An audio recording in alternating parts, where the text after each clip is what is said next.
So we have finally embraced June. We are in the month of June and now we are going to be doing the dirty work. Barcelona is going to be letting go of specific players, but who could they be? And this is the reason why I want to make this video, to clarify everything, right? On who are the, I would say, the top 3 players that will most likely leave and bring income to Barcelona. And then later in the video, we're also going to be talking about the latest regarding Lionel Messi, because man, let me tell you, is it getting so tiring to hear about the constant updates about Messi. Everything's going back and forth. One day we hear that Messi's not coming. One day we hear that everything is almost a done deal. And so there's a lot of things going on. And you know, sometimes I don't even want to make a video every day when it comes to Messi, because I just feel like in a way it sounds like I'm contradicting myself, but this is actually what's going on. Like one day we just hear a completely different story to what we heard yesterday. But let's give it a go. Let's talk about what we need to talk about for today. And let's first talk about the top 3 players that could leave. And that will be Kessie, Ferran Torres, and Ansu Fati. When it comes to Ansu Fati, it says here, according to Javi Miguel, that Xavi will open the doors for Ansu Fati to leave soon. He will advise his exit to the players by suggesting, I can't guarantee you minutes within FC Barcelona. And so I think that this is the conversation that Xavi Hernandez needs to have with Ansu, because we know that Ansu does not want to leave. He wants to continue to represent Barcelona. But if there was one man that can basically change his decision and what he should be doing in the near future, it would be Xavi Hernandez. Xavi just has to tell him. I know that it will hurt Xavi, because maybe he thought that when he first entered this squad that Ansu was going to be the future of this club, but it doesn't seem like things are working out. And so maybe in the future we could see Ansu Fati leave and maybe go to Arsenal or maybe Man City, Inter Milan, AC Milan. It could be wherever. But Xavi needs to have that conversation, and I strongly believe, right, that we will be seeing another brand new left winger enter this squad. And that could be either Carrasco, it could be Abde, or maybe we don't bring a new left winger at all. Maybe we just continue to go with a 4-man midfield that, you know, builds a box, and then we have 2 forwards, that is Lewandowski and Dembele. Alejandro Balde can always act as the left winger in that front 3, like what we saw in this season. As for Ferran Torres, which is not the most surprising, Javi Miguel has also reported that everyone at the club believes parting ways with Ferran Torres is the best solution. The coaching staff believes he does lack a lot of confidence. And so again, this comes by no surprise. Ferran Torres is probably the most likely to leave Barcelona, and I wish him a lot of luck. It's a shame, because I remember the first 4 to 5 months when he first came here back in 2022, between January and April, he was a freaking monster. And he was also another reason why Barcelona were able to defeat Real Madrid at the Santiago Bernabeu 4-0. Ferran Torres used to be a monster, but it just seems like everything is going downhill. Not even Luis Enrique, when he used to coach the Spanish national team, wanted to use Ferran Torres. And so it is the end for this player, and we'll see what happens and how much we can sell him for. For Kessie, Javi Miguel again reports that Barcelona hopes to get around 30 million euros for Kessie, whose exit would allow the signing of potentially Ruben Neves. Now, I'm not a big fan of Ruben Neves. I know that, I don't know if you guys have seen, right, but there has been a lot of news about Ruben Neves, but I just did not want to talk about this player because honestly, I don't want Ruben Neves to come at this club. I just think that it is very unnecessary. If there's a central defensive midfielder that we should be signing, it should be Kimmich. If not Kimmich, Zubimendi. If not Zubimendi, Amrabat. But definitely not Ruben Neves. And I understand that Ruben Neves defensively might be better than Kimmich, but you just can't pass on an opportunity like Kimmich or Zubimendi or Amrabat. There's just no way. Now, when it comes to Kessie and the sell itself, that's a huge win, right? It's only and pure profit. We brought Kessie in for free last year, and we're going to sell him for 30 million. So it's a crazy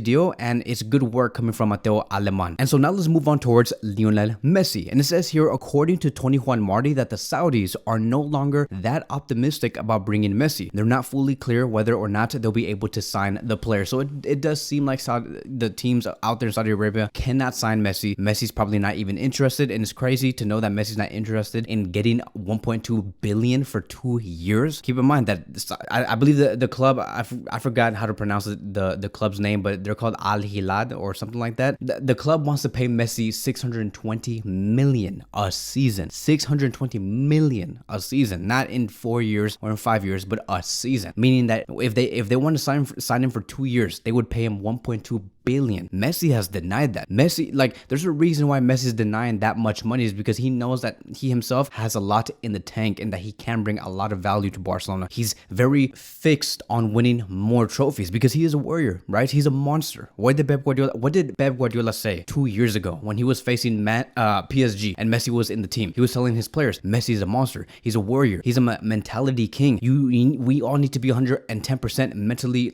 ready for Messi because he will not stop. He knows knows exactly what to do. And Messi continues with the exact same attitude and mentality and physical shape even at the age of 35, 36 years old. And that is why he does not want to go to Saudi Arabia, at least not yet, because he knows he's just too good for that. And he knows that if he joins Barcelona, they can go to the top. And this is also another reason why Messi is waiting for Barcelona, even though Barcelona and La Liga are taking so long. But this is what Barcelona had to say to all Spanish sources they wanted to leak information so we can know about what's currently going on. I know that deep down, a lot of these people that work in the Barcelona board, they care about us. They want us to know exactly what's going on because it could be very frustrating. But this is what they told all Spanish sources. The green light could come in about 7 to 10 days. Messi's return has been taken for granted at a point and it has cooled down a bit. They also do hope that Messi does not take any decision until a final chat does end up happening between the player and FC Barcelona. And remember, the reason why it's taking so long is because La Liga is like, I don't think that you guys can afford Messi. I don't think that it's financially, responsible coming from you guys that you guys can bring in Messi. We feel like you guys will lose money and whatever.